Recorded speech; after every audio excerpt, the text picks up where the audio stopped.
Hello guys, welcome back to Having Fun. I'm Yale, and as always, I'm thankful for those who help the channel, and also for those who are new to the channel. Welcome today to this awesome video that I'm gonna be covering about a big tutorial for those that are new and old players as well. For example, veterans that are ones. So hope you guys are doing well in the current situation that we're passing right now. The COVID, I know that everyone has get their vaccination, the third, even fourth vaccination. I don't know because the new Delta virus is coming with a hard. Well, I hope that everyone is doing well. Today we're gonna be covering a special tutorial about on how to play a game. Yes, that's a board game. The first tutorial to the channel, and yes, I hope that you guys understand a little bit of the tutorial for today because I'm gonna be doing two things. I'm gonna be covering it up in English by the speaking, and I'm gonna be covering it by subtitles in Korean because there are Korean people that I see these videos, and well, there are many people in Korea that they see this video but they don't understand about the English, the language, because not everyone can speak the English here. So the big tutorial of today, it will be, let me show you, it's going to be one of my recent acquisitions that I have and I play with my friends, and I upload a video for you two guys to see it. That's the first report, like game report from this game itself. And the cover is going to be, yes, as you can see, and my face doesn't sound, it's a Small World of Warcraft. This game created by a person that I'm gonna mention afterwards, that I'm trying to cover up. And the tutorial of today, we're gonna be covering up about and how to play this game, and also the very first tutorials and rules and everything that is the content of this box itself. Like for example, this board game. I got the specific language, that is the English version language, that's the original one, and the other copies that are actually for the different language. For example, Korean, Dutchland, that is Germany, France. Spanish, there is a Spanish one, and also that's from Spain, Europe, and the Spanish, and Russia, China, many countries. Even in Japanese, they have it covered up. So because of people like owning this kind of boxes, it's hard. To these days, it's really hard to get this board game. But if you acquire it and you have the specific language for that game, well, I recommend that you are ready because we are going to be covering up all of it in this video of today. So guys, let's go to the workshop and start. Well, the workshop is right here. Let's start covering the video.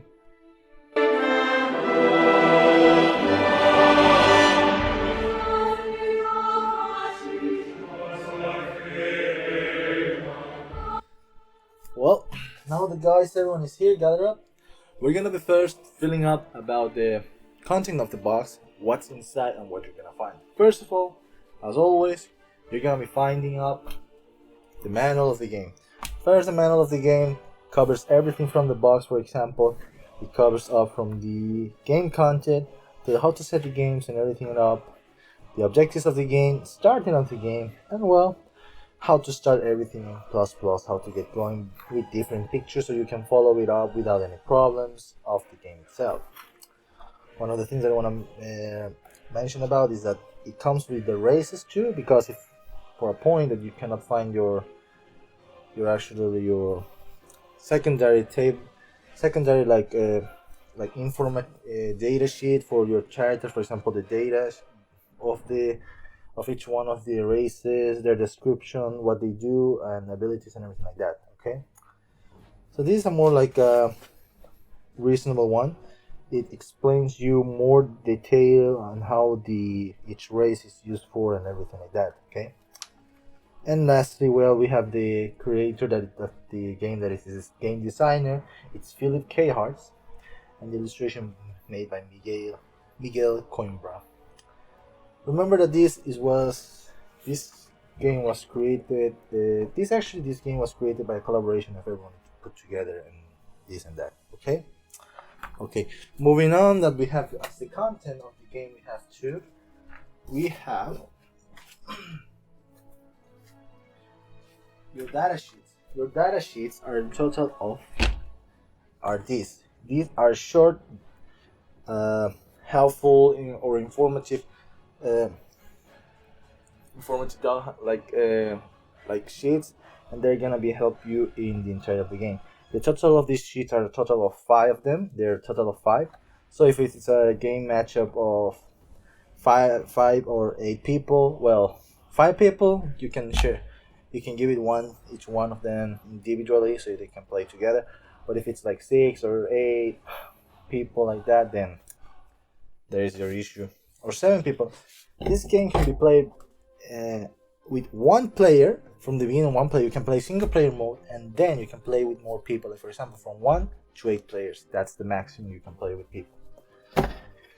This sheet covers up from one side how the game works, the terrains, and the artifacts and their places, and the description on what you do. And also, if you don't know what to do in the game turn, there's a little explanation up in here that will explain everything from the game itself. In the back side, it's about the races and the special powers that each one of these characters would choose in the moment of playing the game. Alright, now that's covered up, let's move on.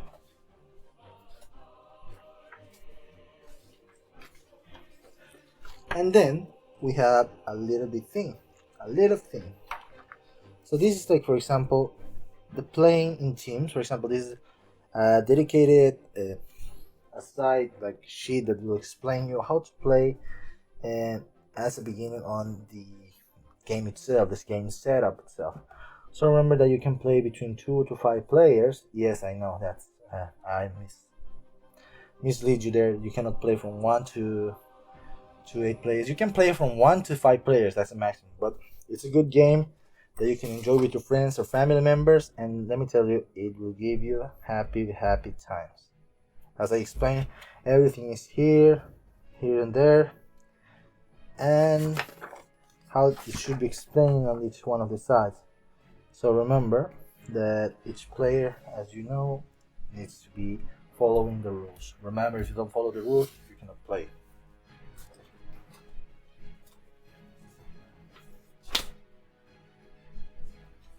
Afterwards, what we have are all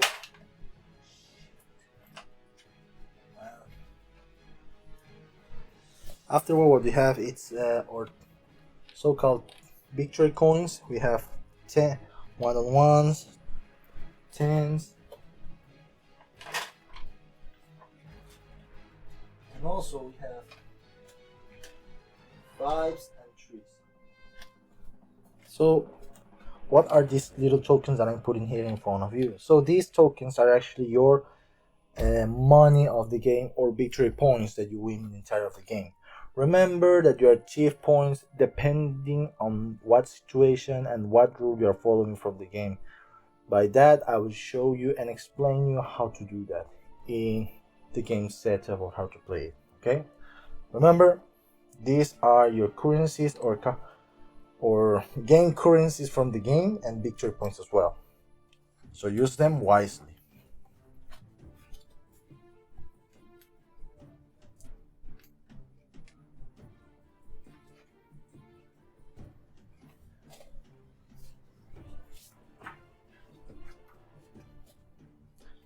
Another thing that we have are our neutral characters or neutral enemies that we find out in the entire of the map. These are the so-called murlocs of the game. These murlocs will be all around the map and everything surrounding them, and they will count as enemies. So you need to fight them to conquest that section. All right. These are going to be your natural enemies, and yes, they are part from the game itself on the board.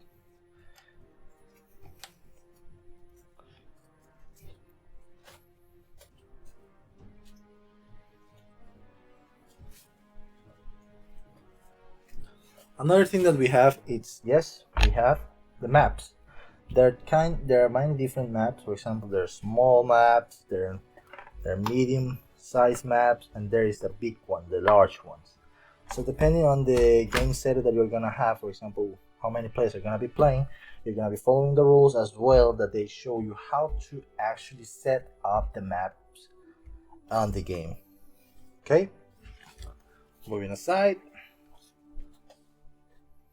Another thing that we have, it's the turn token. For example, the turn for each character. For example, you need to follow from the depending amount of players that you have.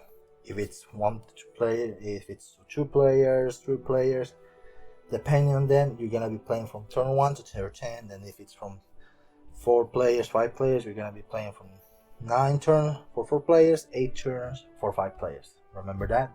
You're gonna be having a little token, a little tool that will follow up the entire of the turns, so you cannot miss them wrong in the entire of the game.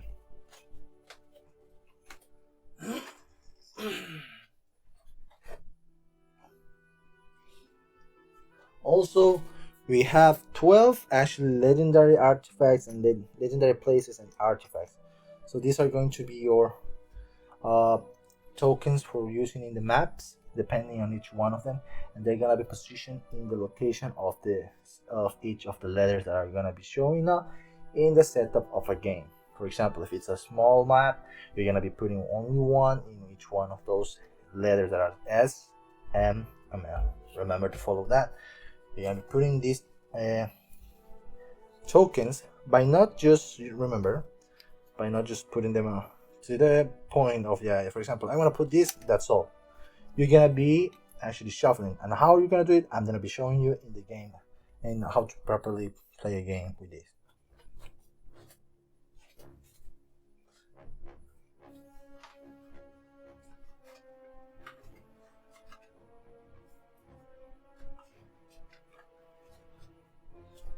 Then what we have is another group of tokens that we're gonna be using in the entire of the game, depending on the character that you choose.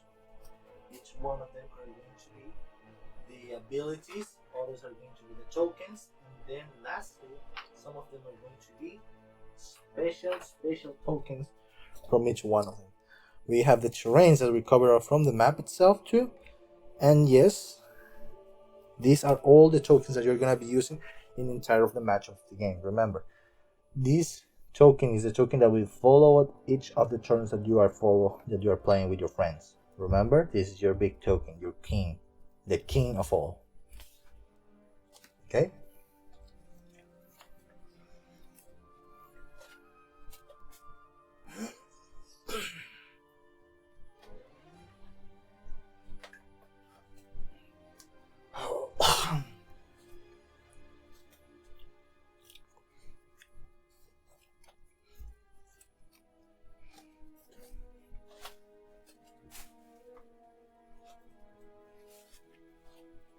Another thing that we're gonna have, it's a dice. This dice is going to be called the reinforcement dice, and what you're gonna be using when you are running out of units, and how we're gonna be showing you in the game phase.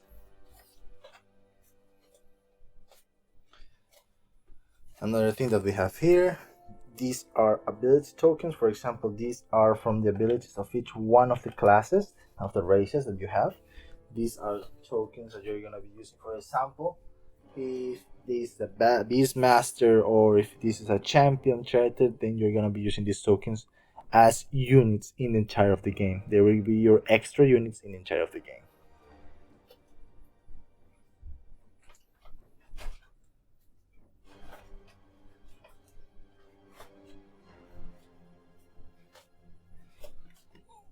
Another thing that you're gonna be having inside of the box is 20 unique special powers. Those are 20. And then you're gonna be having 16 race tokens, depending from the alliance and the horde. 2 faction, and lastly the third, that is going to be a neutral faction, that will be depending on which side they will choose to play with. Okay? Awesome.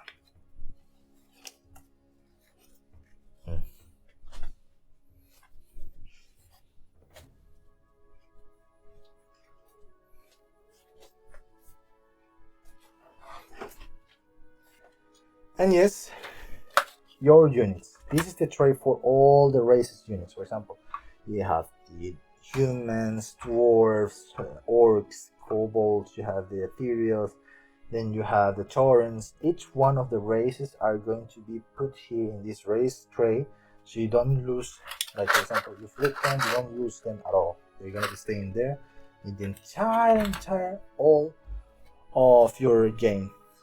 And if you see someone like some of your friend comes with their hand here and takes one of the tokens, you slap in the hand and do not touch them anymore. Remember to watch out for your race tokens too. And lastly, what you're gonna be end up having inside the box, it's a organizer. This organizer will help you to put all things together inside so you don't lose anything at all. So you will be having everything count on inside of here and you will be not losing anything. Okay? Remember to try to keep everything that comes in the box together, put it together, and don't leave it outside or left. They are very important things that you could be using in the future. Or you're gonna be needing them. No, who cares? Don't know.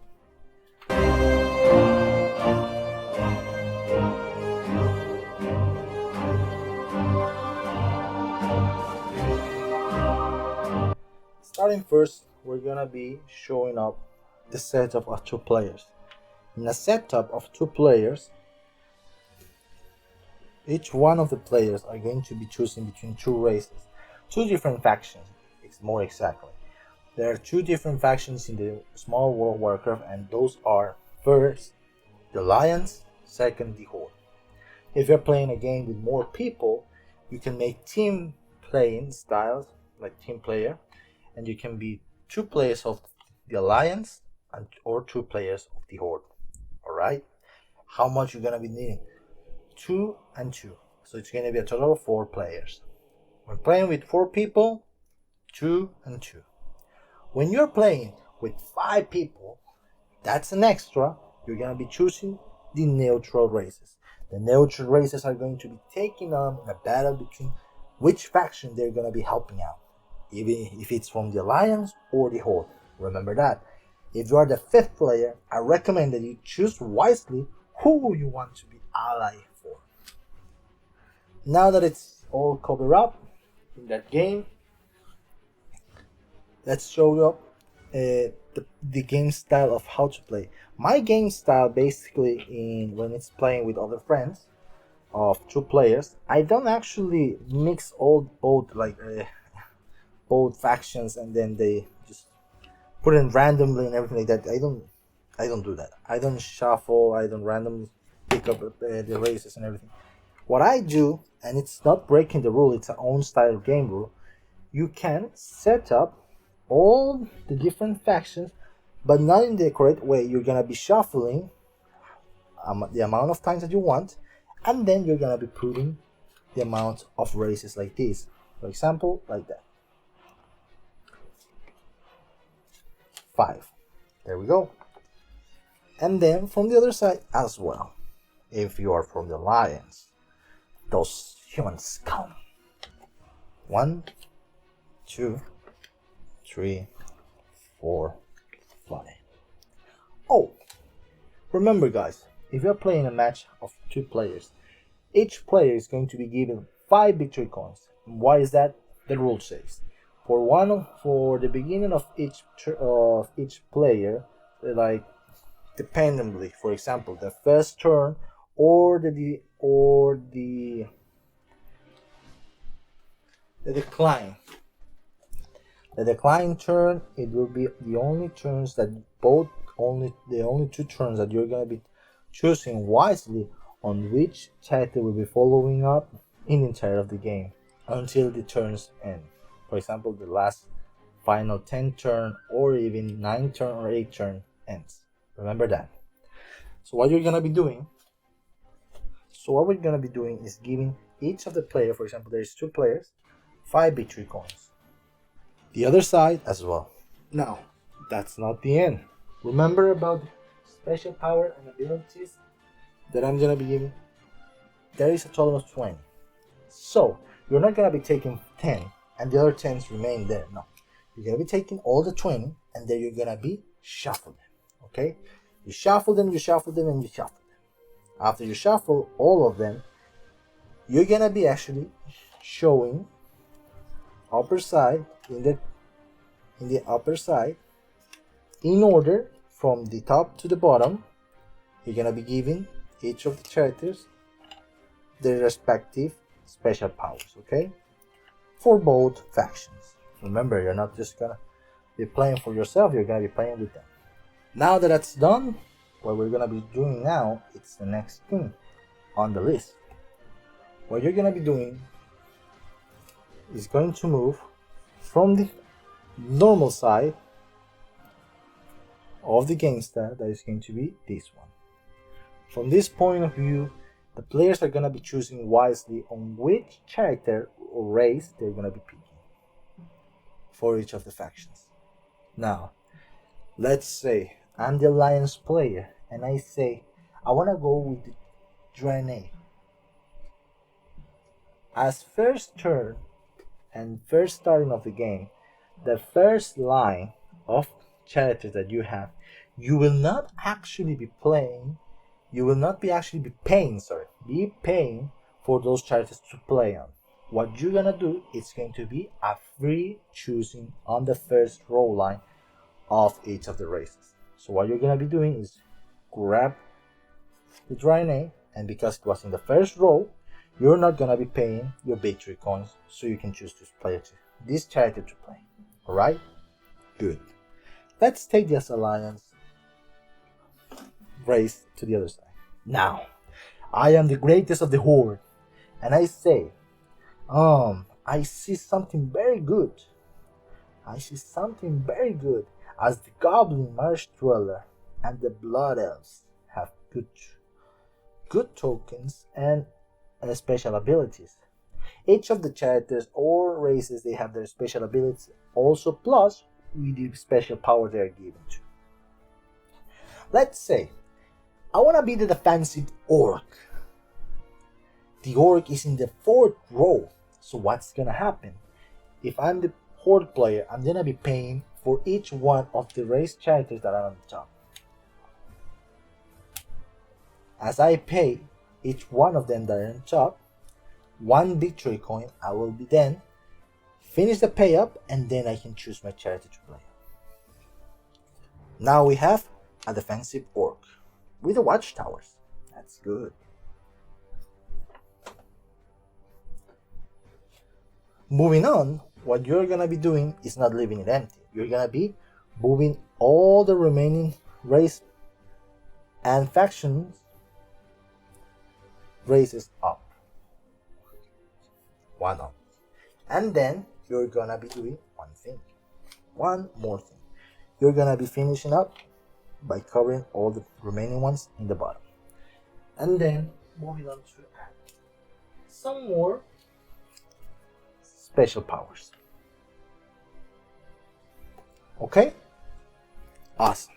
Now that everyone understood that, remember that you need to show and follow up these rules to the foot of the letter.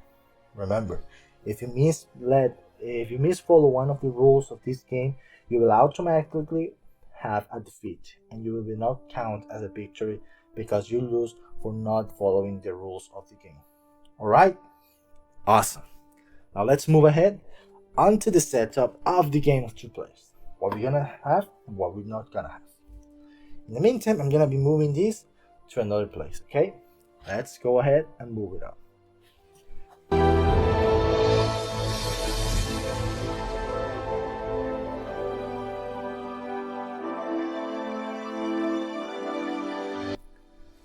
Now that we're going to make the setup of the game is going to be between 2 players. So between 2 players, you're going to be choosing a small and a large one.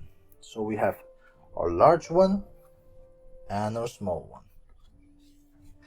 Remember that not only this side has the maps to play around. You can then turn them around if you are bored from that side, and you can play from the back side of the game itself. So let's go ahead and show the playing style like this, shall we? Moving on, what we're gonna be doing is then setting up all this game. For that, I'm gonna be going to my organization tree. I'm gonna be choosing the terrains and the murlocs. Remember about the murlocs? The so tedious little fellas? They are coming for getting. They're gonna be the enemies who are going to protect it of the neutral zones that you're going to try to conquer. And yes, you're gonna be need to fight them so you can win them. for your factions points, control zones actually. So that's going to set up, and how you're gonna be set up each one of the Murlocs. You're not gonna be setting up whatever you want. The Murlocs, each one of them, have these amazing little shell things up in here. These shell things are going to be the places that you are gonna be following up to put the Murlocs on. Remember that. Only the shell things are going to be the places that you can put Murlocs, and aside from that, you cannot put Murlocs from anywhere on the map. Only those shell things that are in the respective zones of each one of them. So we're gonna be putting one Murloc here, one Murloc here, and then in the large map we're gonna put one Murloc here, other in the top corner, and then in the swamp. Now that's covered up, we're gonna be moving ahead and add our mountain places. These are the mountain places or the terrains for the map. That's going to add them here. All the zones that have mountains or canyons, they're going to be considered mountain places. So they're gonna be more harder to conquest. One more unit to conquer them, so you can win that victory zone. Secondly, I'm gonna be putting up my turn rule, so I can follow up how many turns I've been using the entire thing. Remember to always put the crown thing on the top of the first turn, so you will follow up the entire turns. Now another thing, remember about these legendary places and everything like that, the 12 ones, you're gonna be actually mixing them, and then randomly you're gonna pick them two, because there are two places, two maps, and you're gonna be choosing two. You're gonna be putting them backside with the question mark up side on the maps. Okay. Now that that's set up, what we are gonna be doing next is add our characters. For example, the horde is going to be this side, remembering, and also the remaining of their victory coins that they haven't used in the last round. Okay. And lastly, what we're gonna be having is the lions on the top bottom, and their victory coins as well, how much they have. Remember to always give each of the characters their special powers tokens that you have here. For the horde, it's going to be the towers, and then you're gonna be remember to use your units for each of the characters. For example, the orc has 5. How many units you should be giving them to each one of them? Welcome to that. I am welcome and happy to answer that question. Each of the characters, they have a different number in the bottom corner. Because of those bottom corners that you have, you're gonna be following the amount of units plus the special power that will give you more units of that specific race. The beginning of the race of the Draenei for the Alliance is going to be 7 units plus 5 because of the special power. You're gonna be actually adding 7 plus 5. You're gonna be having 12 units in the battlefield with this character.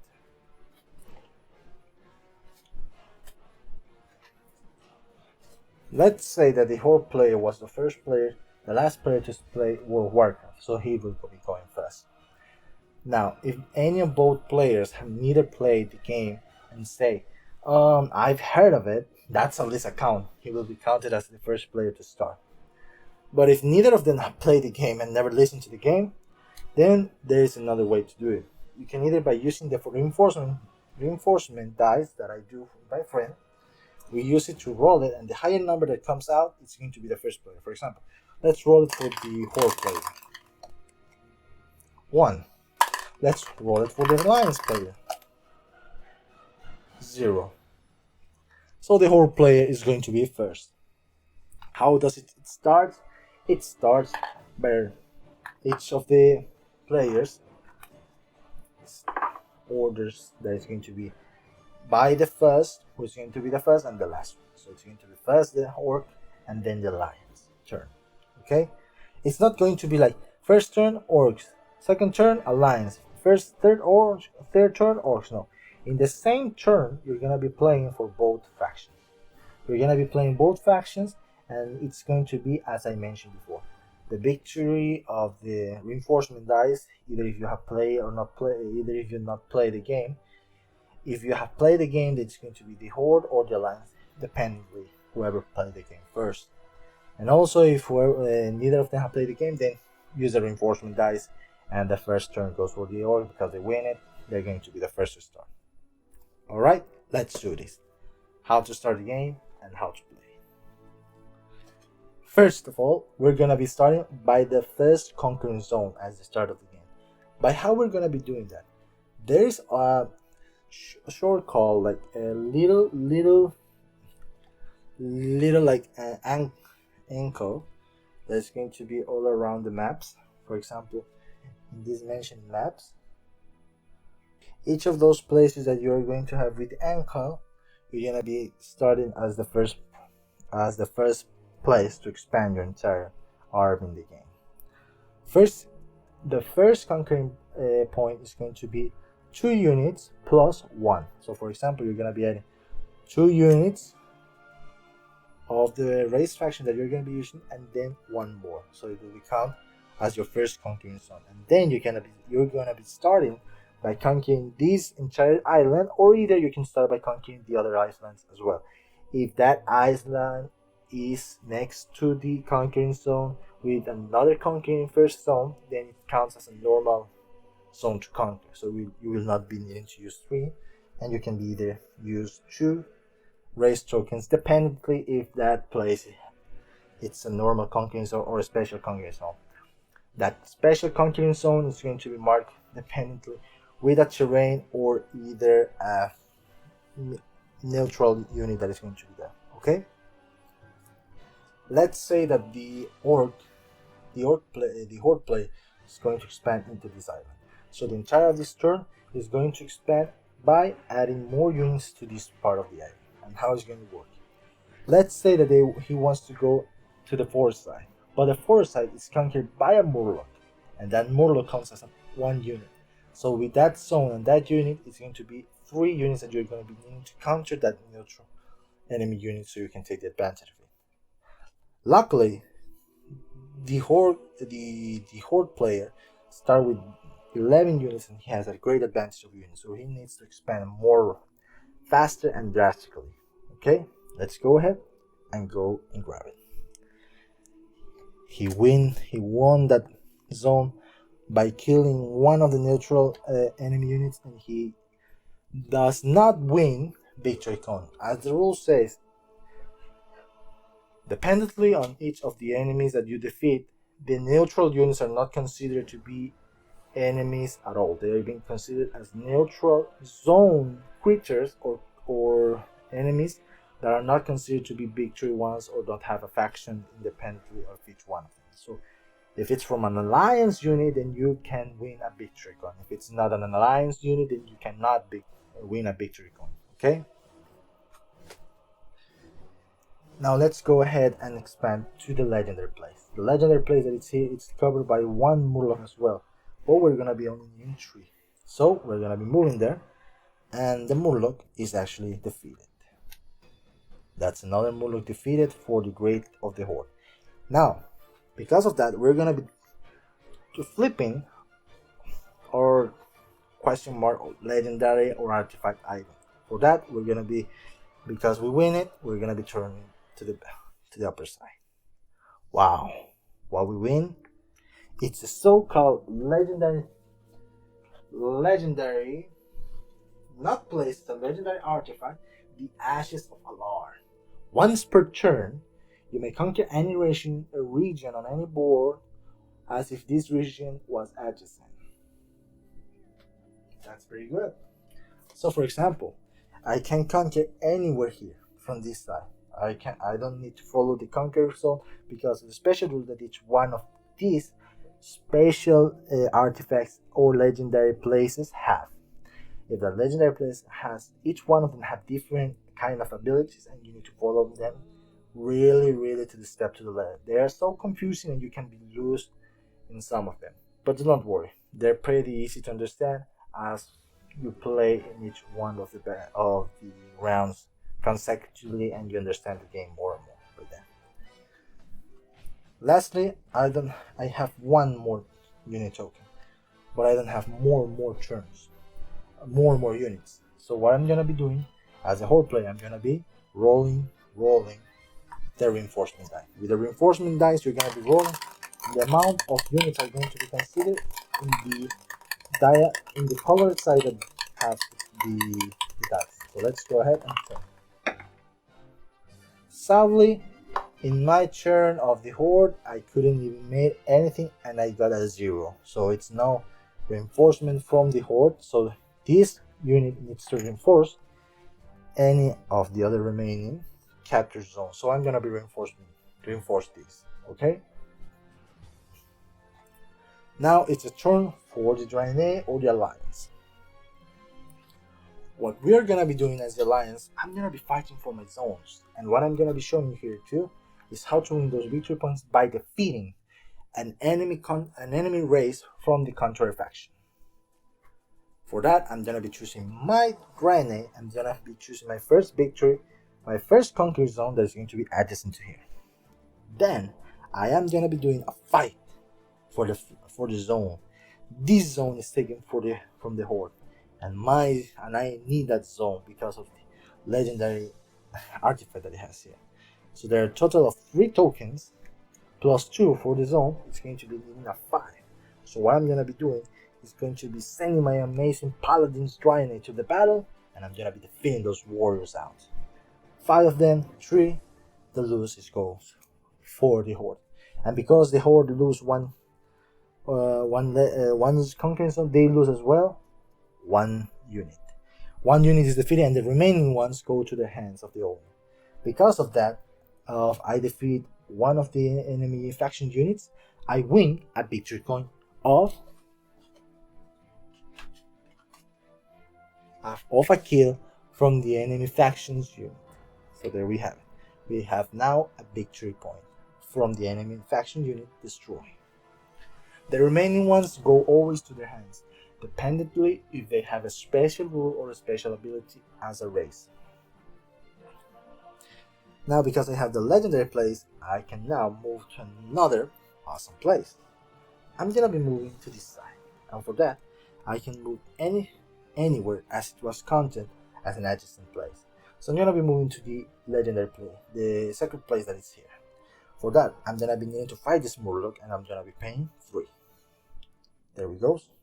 The Murloc is defeated, and I flip to the other side, and I have a legendary place that is called the Spirit Healer. During your redeployment, you receive 1 bonus race token, provided there is at least 1 available in the tree. If there is 1 available in the tree. So for example, if you run out of, as I mentioned before, each one of the legendary places of legendary items have different descriptions, and you need to follow them correctly. As this legendary place, it's one of the I mentioned before. Each one of them have very good descriptive ways, and they have been patched up. For example, patched up and fixed it for those who don't want to abuse as an overexploit like legendary plays they want to play the entire map. So because of that mentioned before, you're gonna be actually following up the legendary plays by if the moment of redeployment, if that player has remaining tokens, like unique tokens, you can make a redeployment plus 1 more unit to that specific race as a unit extra to play in the entire of the match. But if you don't have it, then that's how it ends. You will not affect it with the legendary plays action, and you will be leave it like that. Okay. Lastly, I have my last piece that is going to be the last token. That is going to be my last unit token. For that, I'm gonna be throwing my reinforcement dice, and I have a 1+ of units. So for that, I'm gonna be moving to this side, or I can move to this side. So whatever side that you're happy to it, you can either put it there, but I'm gonna be putting it there. So because I don't get to lose any units in that side. Okay. I win that victory, I win that zone, and now we're moving to the last part of this turn, that is going to be counting the victory points. How are you going to be counting the victory points? You're going to be counting them by following the next important rules. First one, you're going to be considering the conquering zones. second one, you're gonna be considering then your special legendary place or artifact that you have in control. Each one of them are count as one token, as one victory coins for each player that has them in control. Then secondly,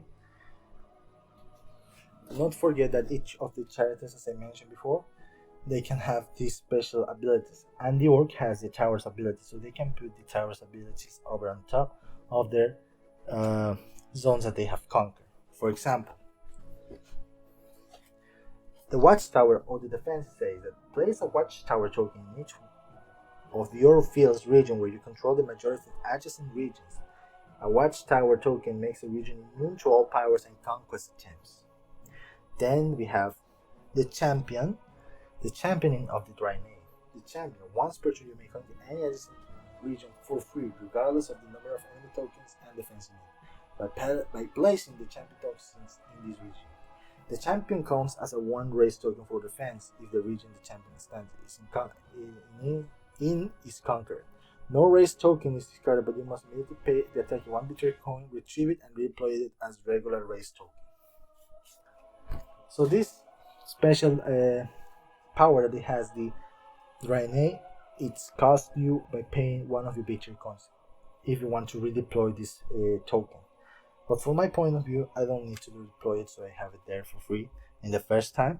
But afterwards, you're gonna be needing to pay if you want to redeploy it, or if they want to and if they want to conquer the place, they're gonna be counting that champion race token as a regular unit token. So it's going to be one. Okay, now that's done. What we're gonna be mentioned about it's the victory points to count. So how you're gonna be counting your victory points? First, you're gonna be counting your conquest zones. Your conquest zones are being considered the ones that you have win in the entire of the turn. Secondly, you're gonna be counting with your legendary places or legendary artifacts as one victory points as well. Third, you're gonna be counting your kills, assassinations from the other factions units. They're gonna be counted as one token as well. Fourth, if you have either a special ability that says that you can win more victory coins by the adjacent, then you're gonna be counting as well as good too. And fifth, remember to always count them wisely and then make a matchup with your opponent so both of you don't lose victory points in the entire of the match. So let's start ahead and show you how it's done. As I mentioned first, you can either use after you have gained enough victory coins, you can either use the more higher ones, for example the 10, 9, 11, the 10s, the 5s, the 3, and the 1s. You can either use like that, or you can even match them up all together. So let's go ahead. As the first was the horde, let's go and count them, their victory places, their victory zones that they have conquered successively. There is 2 places, 1 and 2, and no legendary places. Sadly, or legendary artifacts. Sadly, they only win 2 victory coins, so that makes 2 victory coins for. Now we go to the alliance. The alliance has 1, 2, 3 for the legendary place, 4, 5, 6, 7. It goes 7 victory coins, and what we're gonna be doing is a more mathematical way. 3, we have a total of 3 more victory coins, so 3 plus 7 is going to be 10, and 3 plus we're gonna be paying 3 more. But I wisely say that you should leave only 3 of 1 victory coins in this table. So I'm gonna be changing 1 of them. Okay. Now, guys, let's talk about in the finishing of the game how you win. You win when the turn counter ends to the last part. For example, the 10th round. After the finishing of the 10th round, everything is counted out. We're gonna be actually count the amount of totals of victory coins that you obtain, either if you are from the Horde or the Alliance. If you are for the Horde and you have only 4 victory coins, then and the Alliance has 13 victory coins, then that means that you have lost of the Horde faction, and the Alliance faction has win. Now, as that finished though, we are actually going to move to another special step that many people are actually asking. What happens if my character is, for example, spent out of units in all the map? For example, this is an example way, don't actually follow. This is not an actual win thing.